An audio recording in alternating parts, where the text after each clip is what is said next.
आज की कहानी में 5 कहानियां हैं। पहली कहानी, दूसरी माँ। ये कहानी तब की है जब मेरे पिताजी की दूसरी शादी हुई थी। मुझे वो शुरू से ही ठीक नहीं लगती थी, लेकिन जो उस रात को हुआ उसके बाद तो मुझे पूरा यकीन हो गया कि हम लोग सुरक्षित नहीं हैं। ये बात दरअसल 7 साल पुरानी है, जब मैं 8वीं कक्षा में पढ़ता था। अक्सर राजस्थान के गाँव में बहुत ज़्यादा गर्मी पड़ती थी, इसलिए हम लोग रात को बाहर खटिया लगाकर सोते थे। उस रात भी हम बाहर सो रहे थे, तभी मुझे कुछ अजीब सा लगने लगा, जैसे कि हवा सीधी बर्फीली घाटियों से आ रही हो। मैं अपनी थोड़ी सी आंखें खोलकर देखता हूँ तो मुझे सब कुछ सामान्य लगा, लेकिन फिर वो ठंडी हवा आनी बंद हो गई। मैं हल्की हल्की नींद भरी आंखों से उठकर सामने वाले पीपल के पेड़ के पास पेशाब करने जाता हूँ। मैं वहाँ गया था, तभी मुझे ऐसा महसूस होता है कि पेड़ की दूसरी तरफ कोई और भी है। तो मैं धीरे से चुपके से पेड़ की दूसरी तरफ देखता हूँ तो मुझे अंधेरे में एक औरत नजर आती है, जो कि पेड़ के ऊपर चढ़ने की कोशिश कर रही थी। मैं थोड़ी देर तक अंधेरे में छुप के वहाँ बैठा रहता हूँ तो मुझे पता चला कि वो औरत कोई और नहीं, मेरी नई माँ ही है। अब मेरी सांसें फूल रही थी और मैं डर के मारे मेरा पूरा शरीर कांप रहा था। तभी जो हुआ वो उसे मैं आज तक नहीं भुला सका। वहाँ पर 2 औरतें थीं, दोनों की दोनों एक जैसी दिखने में। जो पेड़ के ऊपर था वो नीचे आ गया और मेरी माँ नीचे से ऊपर चली गई। इतना देखते ही मैं दौड़ के वहाँ से वापस आ जाता हूँ और आंखें बंद करके अपने पिताजी के पास डर के मारे लेट जाता हूँ। फिर मुझे ऐसा लगा कि वो जो भी था हमारी तरफ आ रहा था। मैंने हल्की सी आंखों से जब देखा तो वो ठीक हमारे खटिया के पास खड़ी थी। उसके चेहरे से ऐसा लग रहा था कि मानो जो कोई भी उनका मकसद हो पूरा हो चुका था। फिर वो मेरे पिताजी की दूसरी तरफ सो गई। तब से मैं आज तक डर से जिंदगी गुजार रहा हूँ। दूसरी कहानी है छोटा भाई। गर्मियों की छुट्टी में मैं नानी के घर गई थी, पर हमारा गांव किसी कारण से बदनाम है। क्यों बदनाम है लोग बताते तो हैं, लेकिन पूरी बात नहीं बताते। बस इतना कहते हैं कि जो उत्तर की दिशा में जो मंदिर है उसके पास कभी न जाना। क्योंकि मैं एक अच्छी लड़की थी तो मैं सबका कहना मान लेती थी। एक दिन मैं और मेरी सारे कजिन्स नदी के पास छुपन छुपाई खेल रहे थे। मदन ने सबको ढूंढ लिया था, लेकिन वो विशाल और मेरे छोटे भाई को अब तक ढूंढ नहीं पाया था। जब बहुत देर हो गई तो सारे बच्चे दोपहर का खाना खाने घर चले गए। विशाल और रवि अभी तक कोई खबर नहीं थी, तो मैं उनको ढूंढते ढूंढते नदी के उस पार चली गई। काफी देर तक ढूंढने के बाद मुझे एक छोटा बच्चा नदी के आखिरी छोर पे दिखाई दिया। वो विशाल ही था। जब मैंने गुस्से से पूछा कि तुम दोनों इतनी देर तक कहाँ थे, तो उसने कोई जवाब नहीं दिया और नदी में पत्थरों के साथ फिर खेलने लगा। जब मैंने उससे फिर से पूछा कि रवि कहाँ है, तो उसने अपने हाथ से उत्तर दिशा की तरफ इशारा किया। मैं डर गई क्योंकि हमें वहां जाने के लिए मना किया गया था, पर मैं अपने भाई के लिए उत्तर दिशा में आगे बढ़ जाती हूँ। जब मैं वहां पहुंची तो मुझे घनी झाड़ियों के बीच में एक पुराना मंदिर दिखाई दिया। मैं काफी डर गई। मैं अपने भाई को कई बार पुकारा, लेकिन मुझे वहां किसी की आवाज नहीं आई। मैं वहीं एक पत्थर के ऊपर उदास होकर बैठ गई। तभी मुझे मंदिर के अंदर से कुछ कबूतरों के फड़फड़ाने की आवाज आती है। मैं समझ गई कि रवि अंदर ही था। मुझे डर लग रहा था, लेकिन वो मंदिर के अंदर मैं चली जाती हूँ। अंदर जाते ही मुझे बहुत सारे कबूतरों के कटे हुए सर दिखाई देते हैं, तो मेरे कदम वहीं रुक गए। जब मैंने इधर उधर नजरें घुमाकर देखी तो मुझे एक भी मूर्ति दिखाई नहीं दी, बस गोल गोल पत्थर रखे हुए थे। तभी मुझे मंदिर के अंदर वाले कमरे से घंटियों की आवाज़ आती है, जैसे कि कोई गुस्से से उन्हें बजा रहा हो। मैं भाग के वहाँ से आ जाती हूँ तो मैंने देखा मेरा पूरा परिवार झाड़ियों के पीछे डरा डरा खड़ा था। वहाँ मेरा भाई भी था, जो मुझे ले जाने लगा, पर मुझे कोई छू नहीं रहा था। तभी मुझे सुनाई दी, अब इसकी बलि देनी पड़ेगी। मेरी माँ रो रही थी। हमने रातों रात गांव छोड़ दिया और वापस शहर चले गए। तीसरी कहानी है न्यू गर्ल। शनिवार की रात थी। मैं और मेरी छोटी बहन लूडो खेल रहे थे। तभी गाड़ियों की कुछ आवाज़ आई, जैसे कि मानो कोई ट्रक हो। हम दोनों जब खिड़की से झांका तो देखा कि एक नया परिवार हमारे बगल के घर में रहने आ रहा था। हमारा टाउन काफ़ी छोटा और संग था। हमारे इलाके में सिर्फ 4 ही घर थे, जिसमें से ये वाला घर 2 साल से खाली पड़ा हुआ था। अगले दिन मुझे उस घर के आंगन में एक बहुत सी प्यारी सी लड़की दिखाई दी, जो कि तकरीबन मेरी ही उम्र की थी। तो थोड़ी देर बाद मैं और मेरी छोटी बहन भी नीचे चले गए। उसको देखकर ऐसा लगा कि वो नहीं चाहती कि हम उसके पास जाएं, तो मैं वहीं रुक गई। लेकिन मेरी छोटी बहन भागकर उसके पास चली जाती है और कह देती है, क्या तुम मेरे भैया से दोस्ती करोगी? वो इतना सुनते ही मानो हवा की तरह घर के अंदर चली जाती है।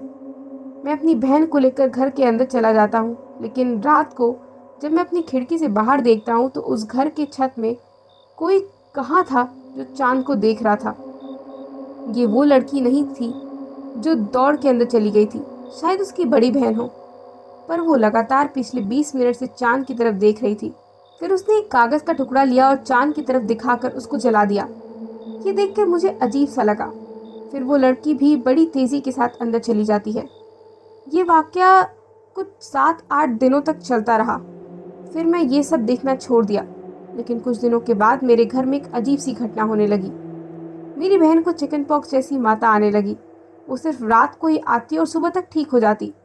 मेरी बहन जोर जोर से चिल्लाती कि मेरा बदन जल रहा है पापा। जब मैंने उसकी डायरी चेक की तो मैं चौंक गया।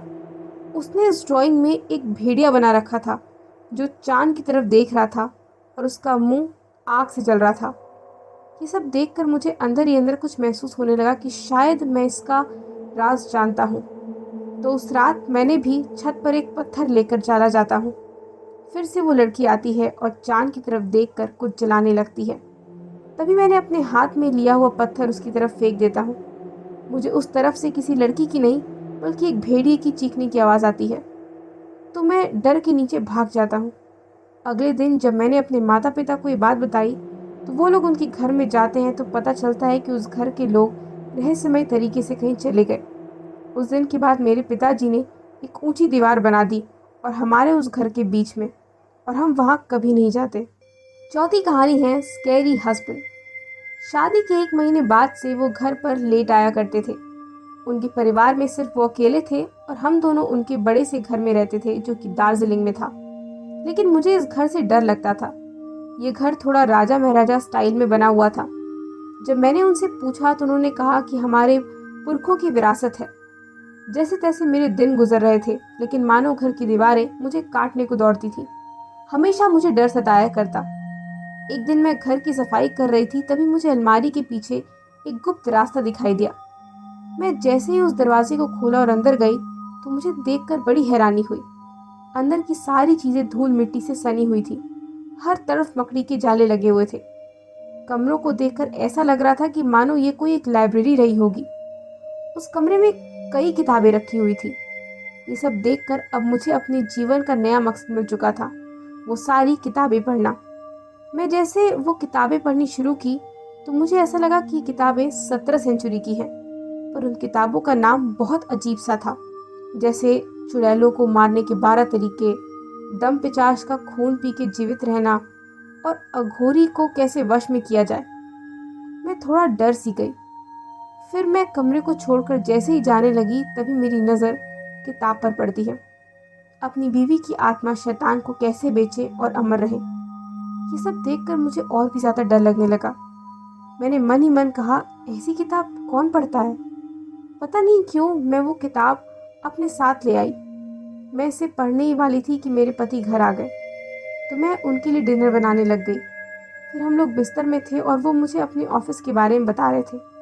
तब उनकी नज़र उस किताब पर पड़ी जो मैं बाहर लेकर आई थी। उनको मानो सांप सूंघ गया हो। वो बिस्तर से छिटक कर दूर चले गए और मुझे गुस्से से कहने लगे कि तुम्हें ये किताब कहाँ से मिली। मैंने उन्हें सारी बात बताई। उन्होंने मुझे जोर से डांट दिया कि तुम्हें वहाँ जाने की क्या ज़रूरत थी, किसने कहा था। फिर मैं दुखी मन से उनके पास सो गई। अगले दिन मुझे उनके शाम 7 बजे कॉल आता है कि सुनो, मैं अब 3 महीने तक घर वापस नहीं आऊँगा। मैंने घर में सारी खाने पीने का सामान रख दिया है। इसे सुनते ही मैं झुलसा उठी और कहने लगी कि अब मैं आपके बगैर क्या करूँगी इस घर में। उन्होंने कहा, चिंता मत करो, बस 3 महीनों की तो बात है, और फ़ोन रख दिया। मैंने कई बार उन्हें कॉल लगाया पर उन्होंने नहीं उठाया। मैं वो घर छोड़ के चली जाना चाहती थी, पर मैं कहाँ जाती। मैं रोते रोते बिस्तर में बैठ गई। तभी गलती से मेरा हाथ उस किताब पर लग जाता है और एक पन्ना खुल जाता है। उसमें लिखा था चैप्टर 9, आखिरी रात। मैंने जब उसे पढ़ना शुरू किया तो मेरी रूह कांप गई।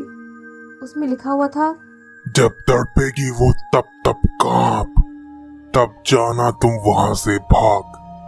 मैं आऊंगा आज ही की रात को अपने साथ लेके नरक की आग। तुम्हारे मृत्यु से होगी दूरी, जब बीवी की आत्मा मेरी होगी हजूरी। तब कहीं जाके होगी तुम्हारी तपस्या पूरी। मैं हूं नरक का देवता अग्रिम नूरी। और अब 5वीं कहानी, संध्या मुरहक्का। मैं रविवार को अपने घर में बैठा टीवी देख रहा था। तभी अचानक मोहित आता है और कहता है, ये ले तेरे पैसे। मैं अचंभे से पूछता हूँ कि भाई हुआ क्या, इतनी जल्दी दे रहा है, बिजनेस नहीं करना क्या? तो उसने कुछ नहीं बोला और चुपचाप सोफे में जाके बैठ गया। जब मैंने उसे बहुत बार पूछा तो उसने उदास होकर मेरी तरफ देखते हुए कहा, शायद मैं अब ज़्यादा दिन तक जिंदा नहीं रहूँगा। ये बात सुनकर मुझे बहुत धक्का सा लगा, क्योंकि मैं ऐसी किसी बात को एक्सपेक्ट नहीं कर रहा था। लेकिन मुझे ये भी मालूम था कि मोहित की आजकल तबीयत बहुत ख़राब रहती है। मैंने उसे दिलासा देने के लिए ये कहा कि भाई, आजकल मॉडर्न मेडिकल साइंस हर एक चीज़ ठीक कर सकती है, तू बता हुआ क्या है? उसने रूखी आवाज़ में कहा, नहीं कर सकते। क्या? मेडिकल साइंस अब कुछ भी नहीं कर सकता। मैंने जब उससे सारी बातें पूछी तब उसने बताया, जो प्लॉट हमने बिजनेस के लिए लिया था उसके बारे में लोग तरह तरह की बातें करते हैं।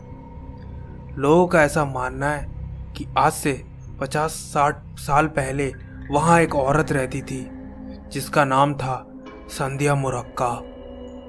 कहा यह जाता है कि उसको अमर बनना था और उसने अमर बनने के लिए अपने ही परिवार के 14 से ज़्यादा लोगों को तड़पा तड़पा के मार दिया। वहाँ की मान्यता के हिसाब से उसे अमर बनने के लिए 100 से ज़्यादा लोगों की ज़रूरत थी और उसके मरने के बाद भी आज वहाँ लोगों की मौतों का सिलसिला चलता जा रहा है। देखते ही देखते मोहित की तबीयत कुछ दिनों में बद से बदतर हो गई। हमने वो प्लॉट को भी वापस बेच दिया, लेकिन मोहित की तबीयत में कोई सुधार नहीं आ रहा था। 2 दिन के बाद मैं उसे अपने गांव के सबसे पुराने पुजारी के पास ले जाता हूँ। पुजारी जी ने उसे बार बार देखा और देखने के बाद एक ही चीज कहा, इस चीज का एक ही इलाज है, बलि देना। मैं डर गया। मैंने कहा, बाबा जी अब क्या बोल रहे हो? बलि देना? किसकी बलि? एक जीवित प्राणी की, जो इसको अपने जान से भी प्यारा हो और वो इसकी जगह पे मरने को तैयार हो। मैं और मोहित ये सुनकर अंदर से टूट गए थे। ऐसा कौन है जो अपनी जान देगा मोहित की जगह पे? तभी मुझे याद आया, बाबा जी ने कहा था कि बस एक जीवित प्राणी। कुछ देर के बाद जब मैं उससे कुछ बातें कर रहा था, तभी सामने से ब्रूनो आ जाता है और मोहित को चाटने लगता है। मोहित अपने कुत्ते से बहुत प्यार करता था। मेरी आंखें लगातार ब्रूनो को देख रही थी। मोहित मेरी आंखों को देखकर पता लगा लेता है कि मेरे दिमाग में क्या चल रहा है। मोहित की आंखों से आंसुओं की धार बहने लगी, मानो वो मुझे मना कर रहा हो। मैंने तभी दबी जुबान से बस एक ही बात कही, इंसान का सबसे अच्छा दोस्त कुत्ता ही होता है।